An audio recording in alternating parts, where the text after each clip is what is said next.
Welcome to Science Bits from Kent ISD. This is Wendy Vogel. Today we're going to look at planning for a discussion, and you'll see the resources used at the right-hand side of your screen. The first thing we want to look at is Helen Quinn, a particle physicist and framework writer, mentions that all of the science and engineering practices require student discourse. And if that's the case, that students need to be involved in student-to-student discourse. So when facilitating discussions, teachers need to step out of the center of that and allow students to have conversations with one another. If we're going to do that well, it's going to take a little time to plan.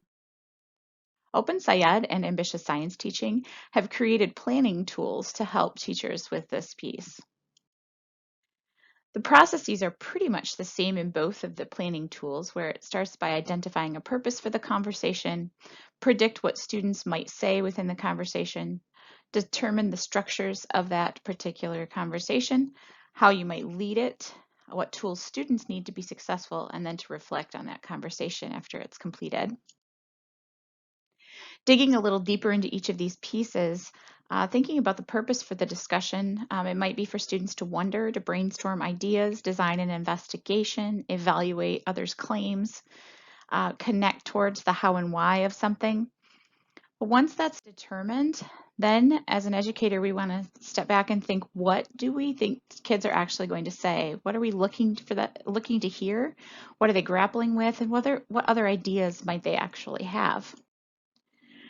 Then consider how you might structure that talk. Will it be in partners, small groups, whole groups? Will there be a protocol? Will you allow them to talk in their native language to one another?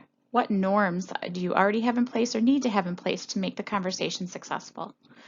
How might this look different if you're online? Might you use forums, chats, or a small group to whole group scaffold? And then consider how you are going to launch the discussion and lead it. What are those talk moves you will use to have students go deeper, extend their thinking, and revise their explanations? Students also need to be set up for success, which means things like sentence stems, giving them good ways to communicate with one another and push on each other's ideas instead of pushing on each other, are really good ways for students to be successful. When the discussion is over, you'll want to take time to reflect, and these tools allow you to give you some questions to reflect on. What was challenging? What went well? What might you do differently the next time? Take a look at the OpenSciEd and Ambitious Science Teaching planning tools for discussion, and hopefully those will be helpful to you. You might not use all of them, but maybe parts of them as you move forward in your science instruction. Thank you for joining us. This has been Science Bits from Kent ISD.